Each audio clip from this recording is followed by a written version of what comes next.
So this is a deeper look into the smart delay feature and explain a bit about how we sampled the legatos in the main meat of the library, which is the legato articulation, and how we sampled it and how you work with it inside the instrument and in your DAW. The goal with this was to try to achieve melodic playing in a jazz style or pop style, Broadway style, that kind of playing, not classical, that can achieve a greater level of realism than we've had in the past. So what are the normal things to sample, which is, different dynamics, which of course we've done, different notes chromatically across the instrument, which of course we've done, round robins, which of course we've done, legato transitions, which is, the sound between an E and a G sharp, the little thing in there. And you can hear we're in the real-time mode right now, so you're hearing a legato transition. So those basic things we've obviously done, but we wanted to go a bit further.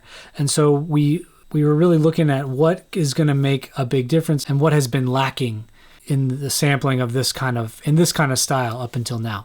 So we boiled it down to 3 additional things that we could sample that would really add to the realism and try to capture more of that nuance that happens when a real player is playing.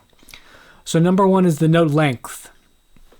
So we've sampled some note lengths before, and obviously lots of developers have experimented with this to a greater or lesser degree.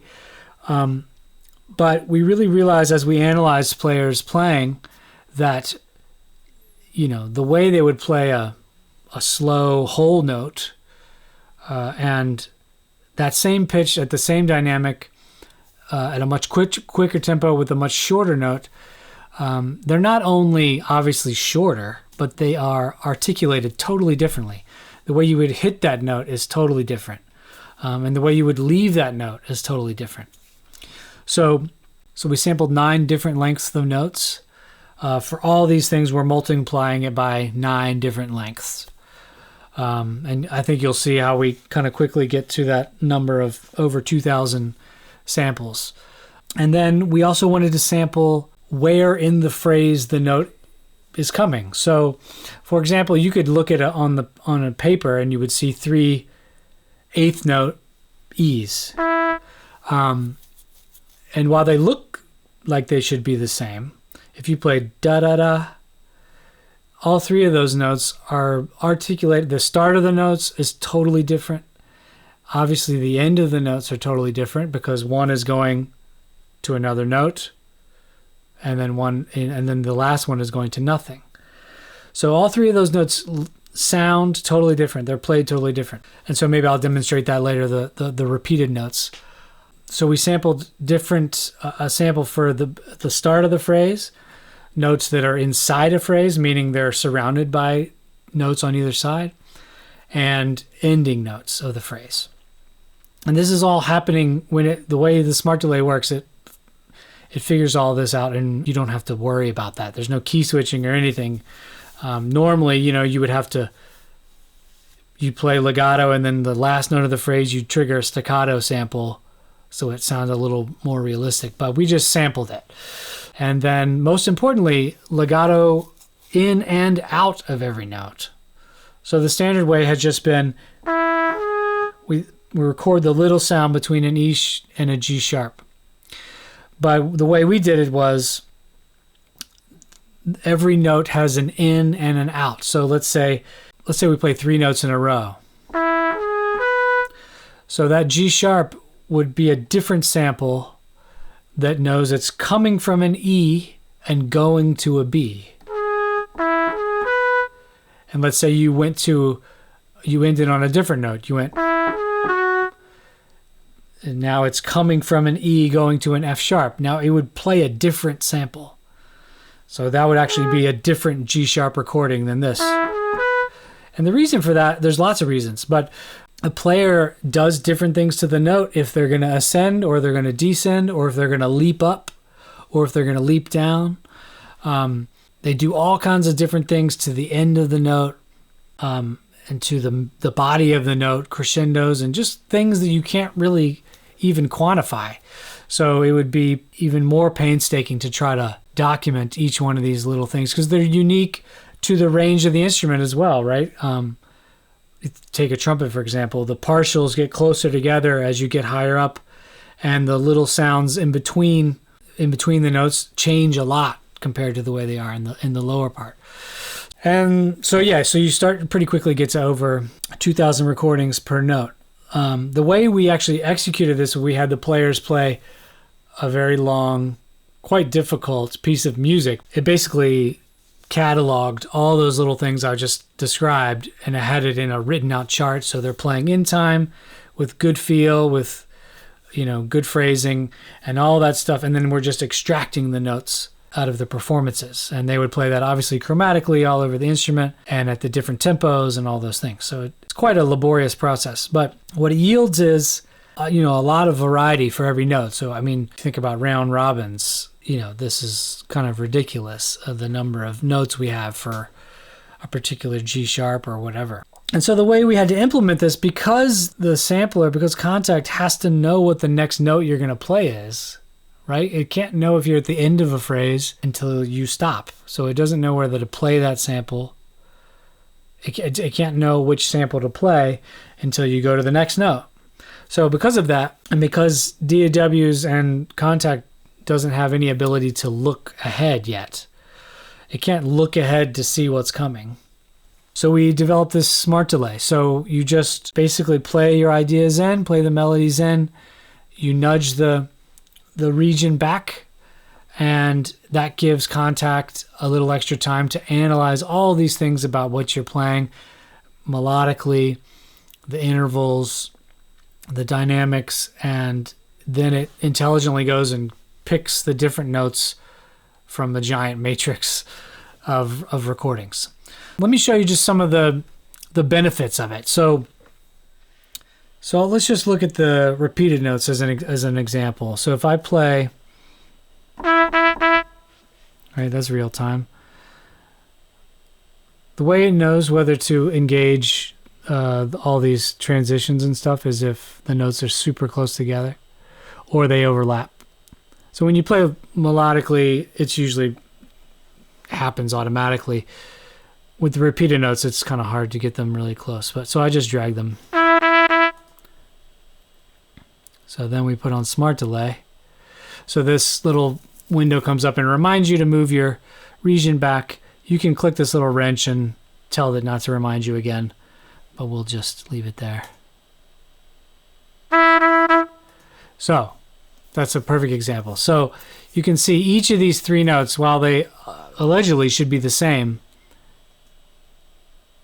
the middle one is totally different. The first one has a more of an attack, and the last one obviously is shorter.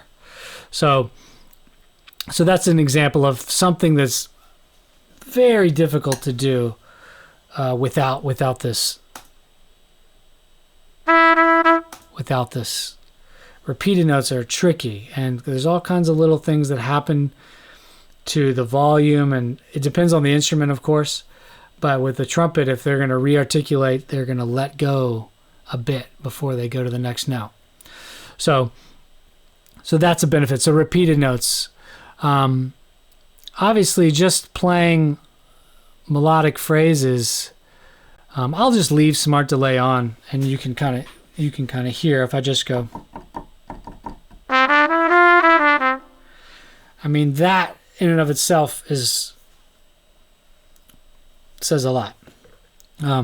So think about things like, if you listen to that, when I play the diggity, those notes are obviously shorter. It's going and getting different length notes there. Shorter notes for the, I played a wrong note.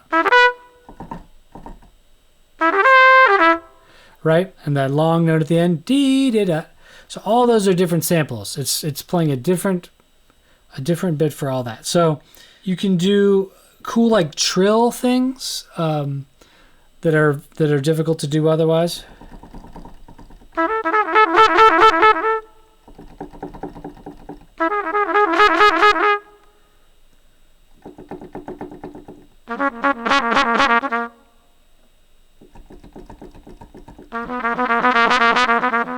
You can play your own trills, really.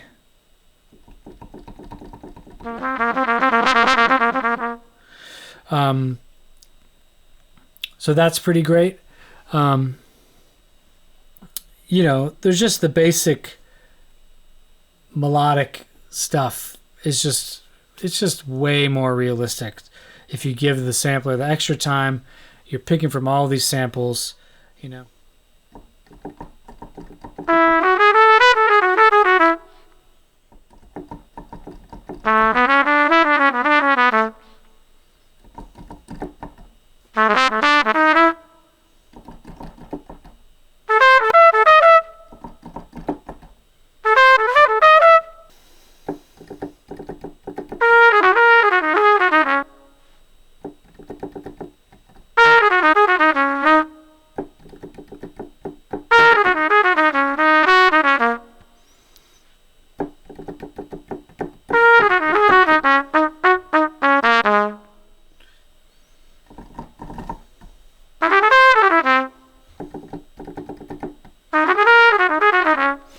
So I think you can hear it's really, really realistic, really all the nuances there if a real player was playing.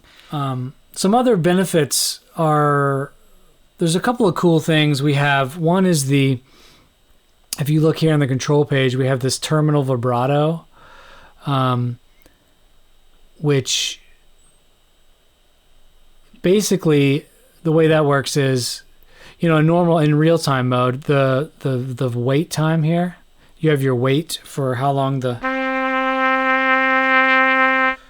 it takes for the vibrato to kick in. A lot of the way in the heat of the moment, the way players really play is, as they approach, they kind of think of vibrato from the end of the note. So da dee dee. Excuse my singing. So they would kind of give it a little vibrato at the end as they're moving to the next note. So there's a kind of a cool thing here where this shows you, basically, if you imagine this is your note and how far from the end the vibrato might start. I'll turn it up just so we can kind of hear it. Here's the speed up, the amount up. And let's see.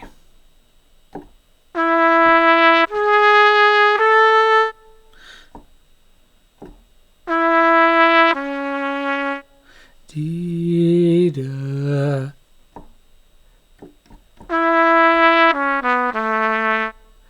So that's a pretty cool feature. There's lots of little benefits. So like, for example, Glisses. So in real time, it sounds good, but the gliss doesn't start until you play. It doesn't know where you're going to go until you play the next note. So let's say I'm in time here. Let's do this. This will be a good example. So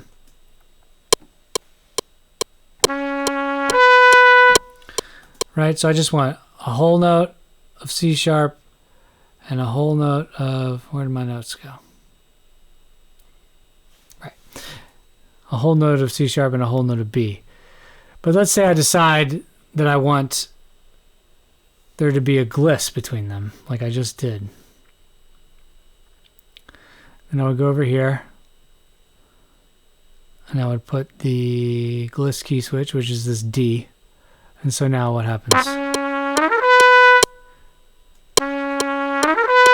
So what happened? The da-da-da is now late. It's not on the beat. Because it doesn't know what the note is going to be yet, so it has to start. And I think we've all experienced this. When you put in a gliss or like a glissando sample, you have to nudge around the arrival note so that it lands when you want it to land. But if we're in smart delay, that's not a problem because it knows what the next note is going to be. So it starts the gliss early enough so it knows that it's going to land on the downbeat.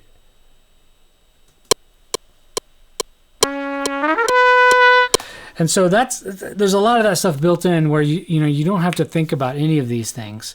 You can just play the melody in, turn smart delay on, all your articulations are going to work the same or better in the example of the gliss. And like flops. Flop is another one that's the same way. So flop is C, yeah. So sorry, I played it on the first one, done with that. Right?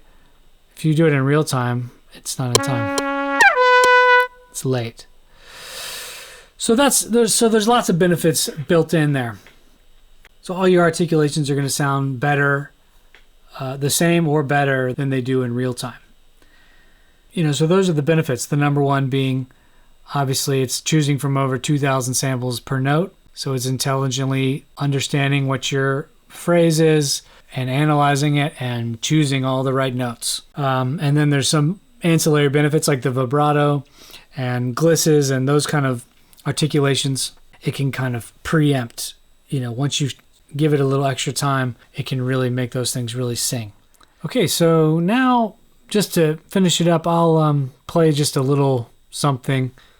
I recorded some drums and bass beforehand, and I'll just kind of show you smart delay in action. So the idea will be just to play it in with the normal legato, real-time legato, maybe add in a couple of articulations, and then just move the track back, switch it over to smart delay, and we should have a pretty good performance to start with. And then we can maybe tweak and add a few articulations or maybe tweak a few notes to make sure it's good. But I have an idea of what I'm going to do, so let's just hope that it goes well. So the track I got,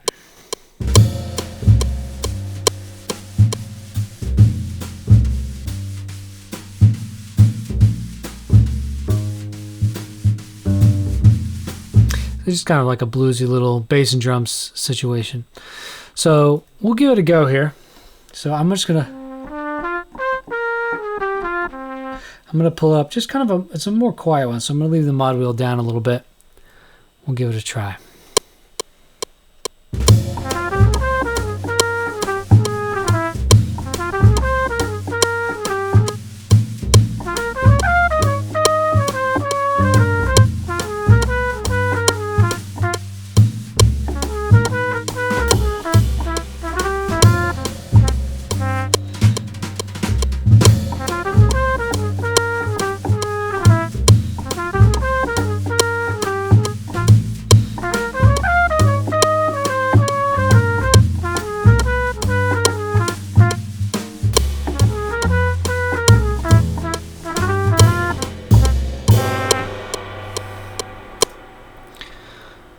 Okay, so now we'll turn smart delay on. We'll see our little warning here that reminds us to take the region and drag it back to the right, to the left. So I'm just going to take this, just a full bar. I'm in 4/4. I'll get rid of this so we can see what we're doing. A lot of times I'll just drag everything, make everything a little longer, just to make sure it's getting all those legatos. It'll miss a few here and there, but let's give that a shot and see what we have.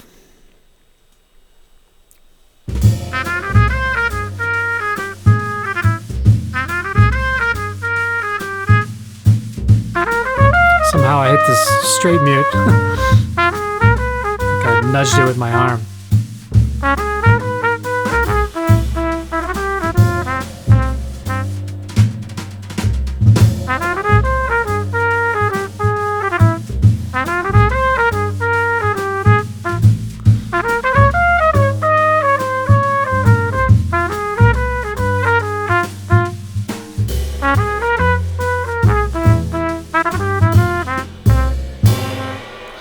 Okay, so no, actually not bad right out of the gate. So one thing I also usually do is just grab everything and move it back a little bit.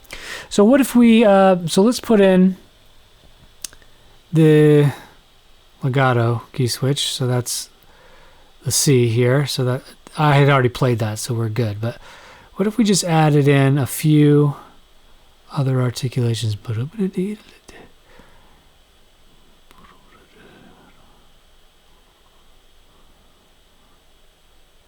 like maybe like a scoop here. That might be nice. Let's see what that little scoop sounds like. So that B flat is the scoop. Let's just go from this phrase.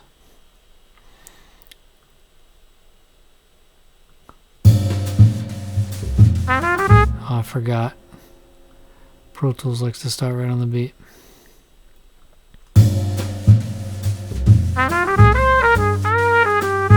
Yeah, so that scoop was really nice. Let's hear that again.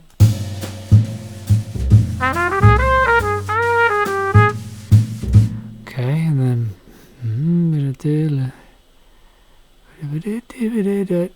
that one sounds like a fall to me, so this G sharp is the fall. Let's hear this phrase.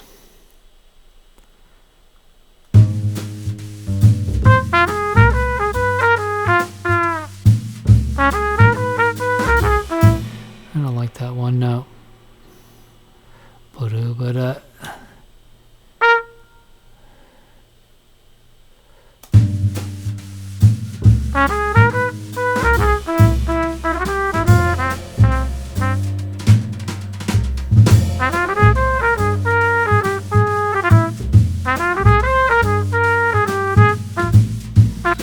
And then maybe another scoop here might be nice.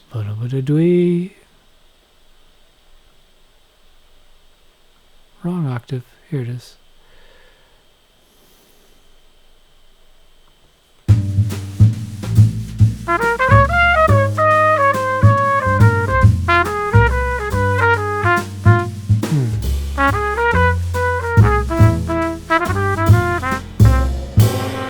And then maybe for the ending, we'll give it a real dramatic long fall. This A is the long falls.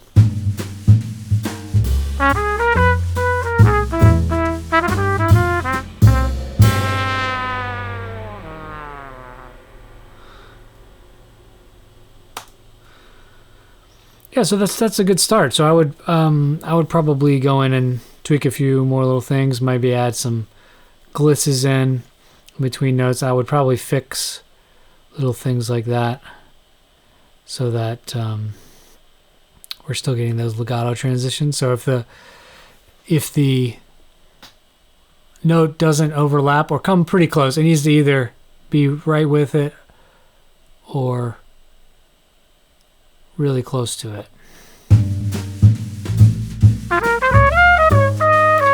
So you heard a little more of the scoop there because it connected it more. So those kind of little things, like always, you can tweak. Yeah, let's hear it with the, just to go out on, since it's kind of fun, let's hear it with Harmon mute on the way out. So we'll just switch it over to Harmon.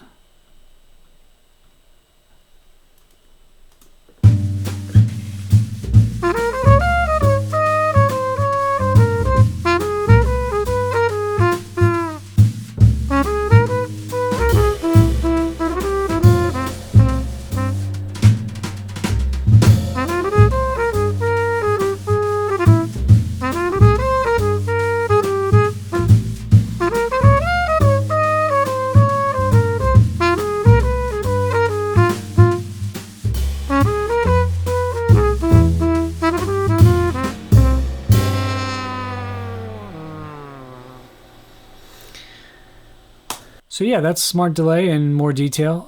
Thanks for watching.